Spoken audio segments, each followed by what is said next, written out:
Hello everyone. सो अभी तक हमने क्या सीखा कि ऑल का, सम का या फिर नो का केस क्या होता है, उस केस में क्या क्या पॉसिबिलिटी हैं, कौन कौन से डेफिनेट कंक्लूजन्स राइट होंगे, कौन कौन से डेफिनेट कंक्लूजन्स हमारे रॉन्ग होंगे। अब हम बात करते हैं आइदर और या फिर नाइदर नॉर। आइदर और नाइदर नॉर होता क्या है? मान लो मैं एक एग्जांपल दे रहा हूं कि कोई नंबर गिवन है ABC, 3 डिजिट का कोई नंबर है ABC, और मैं आपसे कंक्लूजन में पूछ लूं कि क्या, और हाँ स्टेटमेंट दे देते हैं कि पहला स्टेटमेंट है कि ये नंबर 3 से डिविजिबल है और number is multiple of 5। Clear है? अब अगर मैं आपसे कंक्लूजन में पूछ लूं, कंक्लूजन रहेंगे हमारे 3। पहला कंक्लूजन होगा कि number is even,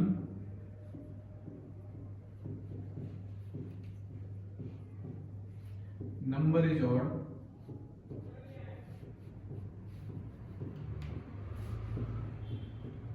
number is divisible by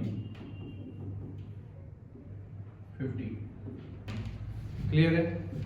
अब आपको आंसर करना है कि क्या नंबर ऑड होगा, इवन होगा या डिविजिबल बाई 5 होगा, 15 होगा, इनमें से कौन कौन सा स्टेटमेंट ठीक है। कंक्लूजन 3 की बात करते हैं तो अगर नंबर 3 से डिविजिबल है और 5 से डिविजिबल है, मतलब 3 इंटू 5 से भी डिविजिबल होगा, इसका मतलब 15 से डिविजिबल होगा। ऑप्शन 3 ठीक है। चलो अब आगे हम बात करते हैं कंक्लूजन 1 की और कंक्लूजन 2 की। तो अब मेरे को एक बात बताओ, क्या नंबर ऑड होगा? 15 से डिविजिबल नंबर कौन कौन से होते हैं बताओ? 15, उसके बाद 15 का नेक्स्ट मल्टीपल। ऐसे कौन कौन से नंबर हैं जो 3 से और 5 से डिविजिबल होंगे? 15 से भी डिविजिबल। तो 15 से डिविजिबल नंबर कौन से? 15 इंटू 2 45, उसके बाद फिर 75, फिर 90। ठीक है ना? तो 15, 30, 45, 60, 75, 90, इसका मतलब इसमें 15 जोड़ते जाओ, जो जो आंसर आएंगे वो सारे हो सकते हैं। अब एक बात बताओ, क्या नंबर इवन है? सर ऑड भी आ रहा था और इवन भी आ रहा था। इवन होने की पॉसिबिलिटी है, ऑड होने की पॉसिबिलिटी है, तो क्या हम बोल सकते हैं कि नंबर इवन ही इवन होंगे फिक्स? 100% तो इवन नहीं होंगे। तो ये वाला कंक्लूजन रॉन्ग और नंबर इज ऑड रॉन्ग। अब एक बात बताओ, जितने भी हमारे आउटकम आएंगे क्या वो इवन और ऑड के अलावा कुछ और हो सकते हैं? हाँ। कैसे?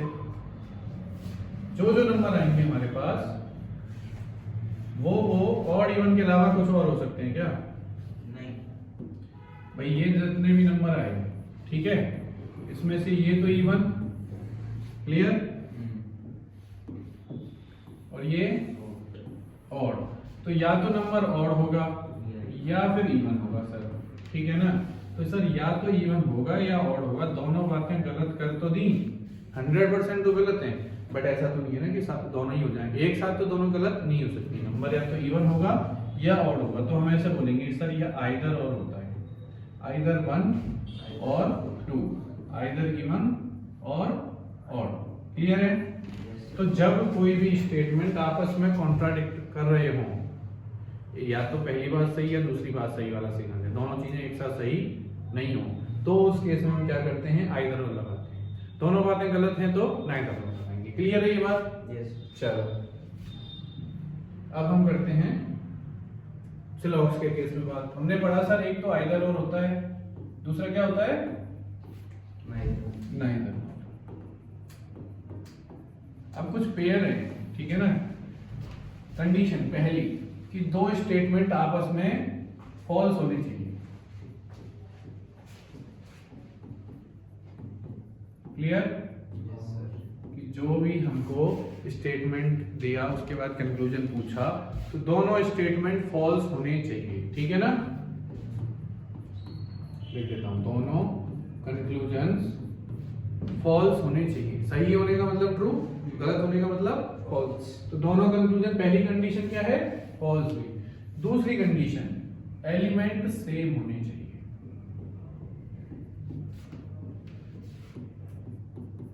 एलिमेंट सेम का मतलब क्या, कि अगर लिखा हुआ है कि सम ए इज सी और नो ए इज सी, तो ये जो ए और सी दे रखे हैं ये क्या है, एलिमेंट हैं। तो दोनों एलिमेंट सेम होना चाहिए। ऐसा नहीं कि यहाँ पे डी लिखा हुआ था और सब और नो पढ़ लिया तो आंसर कर देंगे, नहीं करेंगे। क्लियर बात। तीसरी कंडीशन क्या है बताओ। पहली तो हो गई फॉल्स होनी चाहिए दोनों कंक्लूजन, दूसरी बात हो गई दोनों एलिमेंट सेम होने चाहिए। तीसरी कंक्लूजन होती है कि एक स्टेटमेंट कंक्लूजन तो होना चाहिए था पॉजिटिव और एक नेगेटिव। जैसे सम वाला पॉजिटिव, पॉजिटिव कंक्लूजन और नेगेटिव। क्लियर बात। अगर ये तीनों कंडीशन होगी तो हम बनाएंगे पेयर्स। अब पेयर्स कैसे बनते हैं, ये बात तो हमने पढ़ ली कि एक पॉजिटिव एक नेगेटिव, यहां तक बात सही। तो पॉजिटिव नेगेटिव के बाद आ जाते हैं हम कि एक हाफ एक फुल का पेयर होगा तो बनेगा आइदर और अगर दोनों फुल या दोनों हाफ ये हुए तो नाइदर। जैसे सम क्या होता है, half information plus full information और full information plus some not half information. ये तो बने चार, दोनों पॉसिबिलिटी इसमें आइदर और की। फुल में कैसे, all plus no neither nor और सम प्लस सम नॉट, ये नाइदर नॉर। क्लियर है बात। एक चीज और है जरूरी, देख लेते हैं वो भी क्या है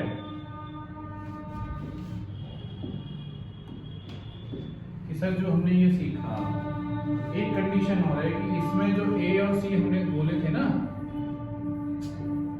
पहले ए और बाद में सी, तो सीक्वेंस सेम होना चाहिए। क्लियर है बात। हमने टेबल के थ्रू और देखते हैं हम सारी पॉसिबिलिटी एक बार बात करेंगे अभी दोबारा से, पर सीक्वेंस सेम होना चाहिए। सीक्वेंस क्यों सेम होना चाहिए वो भी सीख लेते हैं। चलो पहले पढ़ लेते हैं, ये वाला टॉपिक पूरा करते हैं, उसके बाद सीखेंगे, है ना। सीक्वेंस सेम का मतलब है ए पहले है तो दोनों स्टेटमेंट्स में ए पहले होना चाहिए। केवल एक एक्सेप्शन है कि सम और नो के केस में सीक्वेंस चेंज हो भी सकता है, नहीं भी हो सकता, तो हम करेंगे। यहाँ अगर सीक्वेंस चेंज नहीं है, सेम है तो सही है, सेम नहीं है तो ये कंडीशन ही नहीं है, खत्म, सोचना ही नहीं है इधर और होगा या नहीं होगा। ठीक है, तो सम और नो के केस में तो सीक्वेंस हम देखते हैं, इसके अलावा किसी केस में सीक्वेंस नहीं देखते। क्लियर है बात। तो फॉल्स होनी चाहिए दोनों कंक्लूजन, एलिमेंट सेम होने चाहिए, पॉजिटिव और नेगेटिव होना चाहिए। ठीक है ना। तो हम सोचेंगे आइदर और नाइदर नॉर। सम और नो का मिला आइदर और, ऑल सम नॉट का मिला आइदर और, ऑल नो का मिला नाइदर नॉर, सम और सम नॉट का मिला नाइदर नॉर। देखो 1 + 2 2 + 1 3 आ रहा है, 2 + 2 4 1 + 1 2, तो 3 होना चाहिए, ऑड होना चाहिए था। ऑड है तो मतलब कुछ तो गड़बड़ है दया, ऑड नहीं है इवन है, तो सर जब इवन है तो कोई दिक्कत ही नहीं है, तो बात ही खत्म हो गई। ठीक है ना। तो गड़बड़ दिखी, ऑड देखा कुछ, तो गड़बड़ देखी तो आइदर और दिख गया। क्लियर है बात। अब एक बात और करेंगे, देखो भाई हमारे पास स्टेटमेंट कौन कौन से, सम, ऑल, सम नॉट और नो। क्लियर। एक ही टेबल बना रहे हैं, इसी में कर लेंगे सारी बातें। ठीक है ना, बार बार टेबल्स नहीं बनाएंगे अपन,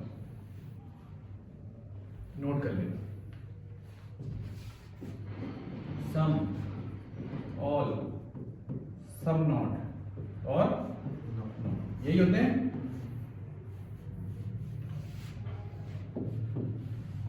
तो मेरे को एक बात बताओगे कि सर हमारे पास अगर दो एलिमेंट की बात कर रहे हैं ए और बी, ठीक है ना, तो ए और बी में कौन कौन से रिलेशन हो सकते हैं बताओ भाई। ए से बी की बात कर सकते हैं, और बी से ए की बात कर सकते हैं। क्लियर है ना बात? Yes sir. यहाँ तक की ठीक है। और भाई 4 डेफिनेट हो सकते हैं और 4 पॉसिबिलिटी। इंडेफिनिट बोले या पॉसिबिलिटी बोले, एक ही बात है। चलो पढ़ा दिया ना, फिर भी देख लेते हैं ना एक बार। अब देखो हम बात करेंगे कि सर कौन सा स्टेटमेंट हो तो किस केस में क्या। मेरे को दिया हुआ है स्टेटमेंट, बन गई ना टेबल? हाँ सर। कलर चेंज करें, कौन सा बढ़िया लगेगा? ये ठीक है। चलो सम ए इज बी दिया हुआ है, ठीक है। तो मैं अब सम की बात करूंगा कि sir some A is B दिया हुआ है, क्या इसका वेन डायग्राम ये होगा? Yes sir. डेफिनेटली। पॉसिबिलिटी वाली बात, सर पूरा का पूरा ए बी हो सकता था, है ना? सर पूरा का पूरा बी ए हो सकता था, दोनों बराबर भी हो सकते थे सर, ये पॉसिबिलिटी है। तो ये तो हो गया होगा कि सर ये जो हिस्सा है ना ये होगा। अब ये कहाँ से आए, कैसे आए, क्या? देखो हम कभी भी हमको दिया है अगर सम कोई चीज है, ठीक है, उसको मान लिया हमने दो, उसकी वैल्यू 100% जो थी उसको मान लिया हमने दो, ठीक है। अब हमको अगर ऑल दिया हुआ है तो हमको पता है ना कि ये पूरा का पूरा बॉक्स, इसका मतलब हमको पूरी की पूरी जानकारी है। नो का मतलब भी यही होता है, पूरा का पूरा नहीं तो मतलब पूरी की पूरी जानकारी है। सम की बात करते हैं या फिर हम सम नोट की बात करते हैं। क्लियर? तो सम का मतलब क्या होता है कि सर 50% चीज जो है, ऐसा बोले एक और एक है ना, तो 50% चीज होगी तो आधी पता है ना, 50% चीज नहीं होगी तो आधी पता है नहीं होगी। सम वाले केस में जब ये था तो इसके बारे में कोई जानकारी नहीं थी, तो आधी जानकारी सर एक पता था, दो में से आधी जानकारी है कि वो नहीं है, बाकी का तो नहीं पता है, हो भी सकता नहीं भी हो सकता, तो एक आधी जानकारी है। वही चीज हम यहाँ यूज करने वाले हैं कि सर सम दिया हुआ है, हमको कितनी जानकारी थी? आधी। तो ए से बी की तरफ दिया हुआ था ना यहाँ पे, तो इस ए से बी में सर हमको आधी ही जानकारी, हम डेफिनेट में आधी जानकारी दे सकते हैं, ठीक है। और डेफिनेट में आधी जानकारी दे सकते हैं तो पॉसिबिलिटी में कितनी दे सकते हैं? इसकी दुगनी, ठीक है। डेफिनेट में अगर आधी जानकारी दी तो पॉसिबिलिटी में दोगुनी। क्लियर? कैसे दी अब समझें कि sir some A is B का मतलब क्या होता है। सम ए इज बी है, बिल्कुल है। ऑल ए इज बी है, कैसे है भाई? सम ए इज बी दिया था ना, ये हो सकता था बट सर है तो नहीं। गैप एरिया के बारे में हम कोई भी स्टेटमेंट नहीं दे सकते, तो गैप एरिया के बारे में डेफिनेट में कंक्लूजन रॉन्ग। सम नॉट हमको बोला नहीं है, हमको बोला नहीं है, बिल्कुल सही बात, ठीक है ना। अब आते हैं बात पॉसिबिलिटी की करते हैं कि सर जब सम ए इज बी है, ऑलरेडी है, तो पॉसिबिलिटी की तो बात ही नहीं है, नो वाली बात भी नहीं करी हमने। अब हो सकता है सारे के सारे ए बी हों, हो सकता है कुछ ए बी नहीं हो, हो सकता है ये डायग्राम बन रहा हो सकता है ये डायग्राम बन रहा हो। क्लियर है ना? तो ये अब मैंने क्या बताया, अगर हमको आधी जानकारी है तो डेफिनेट में कंक्लूजन एक सही मिलेगा और पॉसिबिलिटी में कंक्लूजन उसके डबल सही मिलेंगे। क्लियर है? चलो बी से ए की तरफ बात करें, यही डायग्राम पढ़ना है।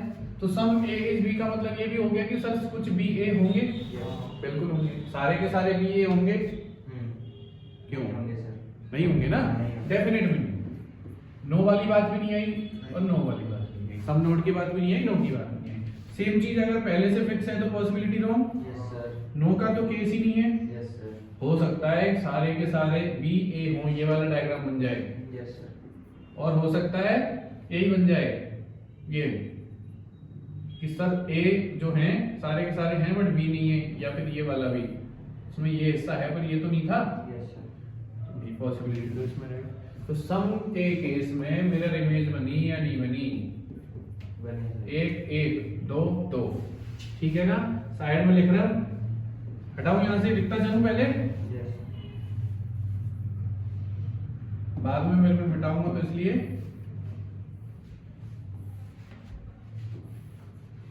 डेफिनेट कंक्लूजन और पॉसिबिलिटी कंक्लूजन, ठीक है ना।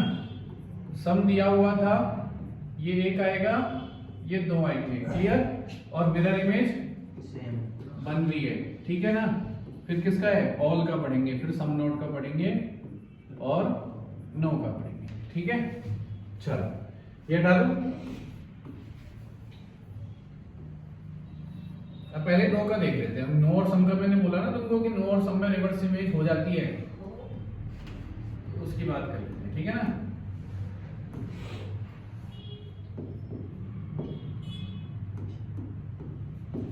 नो ए इज बी का मतलब क्या होता है, क्या यही होता है नो ए इज बी का मतलब? Yes sir. कोई भी ए कोई भी बी से कॉमन नहीं है। तो सर जब हमको पूरी बात पता है तो हम कितने आंसर कर सकते हैं, पूरे। तो जब पूरे कर सकते हैं तो कितने डेफिनेट, दो। अब जब पूरे के पूरे हमने आंसर कर ही दिए तो पॉसिबिलिटी की बात नहीं आई। पूरे का आंसर कर दिए तो पॉसिबिलिटी जीरो। ये बात क्लियर। चलो भाई देखते हैं कि सर जब पूरा ही नहीं है तो सम हो कैसे सकता है, गलत। ऑल भी नहीं हो सकता, पूरा का पूरा नहीं है, बिल्कुल पहले से दिया हुआ है। अब जब एक बात बताओ, पूरा का पूरा ए भी नहीं है तो आधा भी नहीं होगा, तो सम, ठीक है ना। जो चीज हो ही नहीं है पहले से वो तो गलत, और जो चीज हो नहीं सकती उसकी पॉसिबिलिटी क्या है, गलत। तो मैंने क्या बोला, दो स्टेटमेंट, अगर हमको बोला दो, हमको पूरी जानकारी दी तो दो स्टेटमेंट डेफिनेट में दे दिए और पॉसिबिलिटी जीरो। बी से ए की तरफ बात करेंगे अब। तो सर जैसे ए में भी कॉमन नहीं था, बी में भी ए कॉमन नहीं होगा। नो का मतलब यही होता है, पूरा का पूरा नहीं होगा। तो वही बात अगेन, क्रॉस क्रॉस, सही सही। तो सेम चीज यहाँ पे आ जाएगी। मिरर इमेज बन गई। तो सर नो के केस में भी मिरर इमेज। तो चाहे तो ए से बी पढ़ो, चाहे बी से ए पढ़ो, तो कुछ भी पढ़ो सर, कोई फर्क नहीं पड़ता। इसलिए सम और नो के केस में सीक्वेंस हम चेंज कर सकते हैं। एक्सेप्शन क्या है, सम कॉमा नो, इस पेयर के अंदर सीक्वेंस चेंज हो सकता है। क्लियर है ये बात, इसमें तो कोई दिक्कत नहीं है ना। चलो अब बाकी के दो केस भी पढ़ लें, अपना काम हो गया। पर पढ़े तो सही या नहीं पढ़े, पढ़ लेते हैं ना। समझ में आ रही है टेबल वाला सिस्टम क्या करा रहा हूं मैं। अगला कौन सा है, ऑल, ठीक है। चलो जी, अब मेरे को बताओ ऑल ए इज बी का मतलब क्या हुआ कि सर सारा का सारा बी ए में, सॉरी सारा का सारा ए बी में गया। सर पूरा का पूरा गया तो कुछ भी जाएगा। वही बात कि दो पता है हमको, तो कितने आंसर कर सकते हैं, दो। डेफिनेट में दो, पॉसिबिलिटी जीरो। जब हमने पूरी आंसर कर ही दी है तो फिर पॉसिबिलिटी किस बात की, नहीं है ना। तो सर पूरा का पूरा है तो कुछ भी होगा, तो नो की तो बात ही नहीं, ठीक है। फिर सर पॉसिबिलिटी जब हमने बता दिया तो जो फिक्स वो पॉसिबिलिटी नो हो नहीं सकता। तो वही बात, दो डेफिनेट में आ गए, दो जीरो पॉसिबिलिटी में आ गए। क्लियर है ना। अब पढ़ते हैं बी से की तरफ। देखो ये हमने ए से बी पढ़ लिया, अब बी से अगर ए पढ़ रहे हैं तो सम होगा, ये तो कन्फर्म है। कुछ ना कुछ हिस्सा तो कॉमन होगा। पूरा का पूरा हिस्सा कॉमन नहीं होगा सर। गैप एरिया के बारे में कोई मतलब नहीं कहता। नो वाली बात भी डेफिनेट में नहीं है, और सम नॉट वाली, और नो का तो होगा नहीं। क्लियर। जो बात पहले से फिक्स है वो पॉसिबिलिटी नहीं हो सकती। नो वाली तो बात ही नहीं है, पॉसिबिलिटी नहीं है, हो ही नहीं सकते, कुछ कॉमन आ चुका है ऑलरेडी। अब एक बात बताओ, या तो हो सकता है कि सारे के सारे बी ए हो जाएं, कैसे, दोनों सर्कल की वैल्यू बराबर, पॉसिबिलिटी राइट। हो सकता है यही हो कि ये जो बी हैं ये बाहर वाले ये ए ना हो, तो भी पॉसिबिलिटी राइट। यहाँ पे मिरर इमेज नहीं बनी। तो किस केस में मिरर इमेज नहीं बनी, ऑल के केस में। और देखो ए से बी की तरफ पढ़ेंगे तो 2 और 0, ठीक है ना। ए से बी, ऑल का रिवर्स क्या होता है, ऑल का रिवर्स होता है सम। क्लियर है ये बात। और सम के केस में हमने यही आंसर करे थे क्या अभी थोड़ी देर पहले, सेम डिट्टो यही किए थे ना। तो यही थे। तो देखो ऑल के केस में इधर से गए तो ऑल पढ़ लिया, उधर से आए तो हमने सम पढ़ लिया, ठीक है ना। बी से ए की तरफ क्या हो गया, सम। सम के केस में एक डेफिनेट, दो पॉसिबिलिटी। तो रिवर्स में अगर आएंगे तो 1 + 2 हो जाएगा। क्लियर। इधर से ऑल पढ़ाता है, उधर से सम होता है रिवर्स लॉ में, ठीक है ना। मिरर इमेज नहीं बनी। क्लियर, आगे करें। कौन सा बचा? Some not.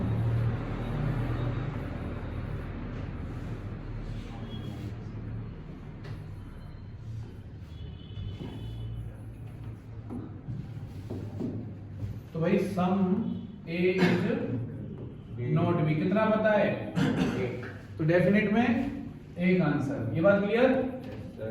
चलो, अच्छा डेफिनेट में एक आंसर तो पॉसिबिलिटी में तो चलो भाई some A is B, definite वाली बात तो गलत है, नॉट वाली बात सही होगी केवल।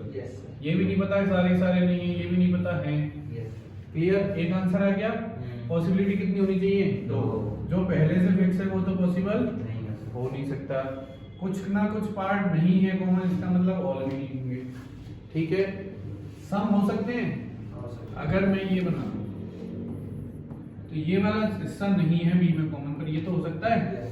हो सकता है, हो सकता है कि सर दोनों के दोनों बिल्कुल अलग हो, तो सर ये भी हो सकता है। क्लियर, तो डेफिनेट में एक, पॉसिबिलिटी में दो आंसर। चलो भाई आगे देखते हैं। अब हमको पता था सर इधर से इधर की तरफ, बी से ए की तरफ कितनी जानकारी? 0, कुछ मतलब ही नहीं है। हो सकता है हो सकता है नहीं हो, कहीं कॉमन नहीं है। जब गैप एरिया के बारे में कोई कमेंट करते हैं? नहीं करते। तो गैप एरिया के बारे में कोई जानकारी ही नहीं है, तो डेफिनेट कंक्लूजन गलत, रॉन्ग, और पॉसिबिलिटी कंक्लूजन राइट। ये पढ़ा था ना हमने, गैप एरिया के बारे में definite conclusion wrong, possibility conclusion right.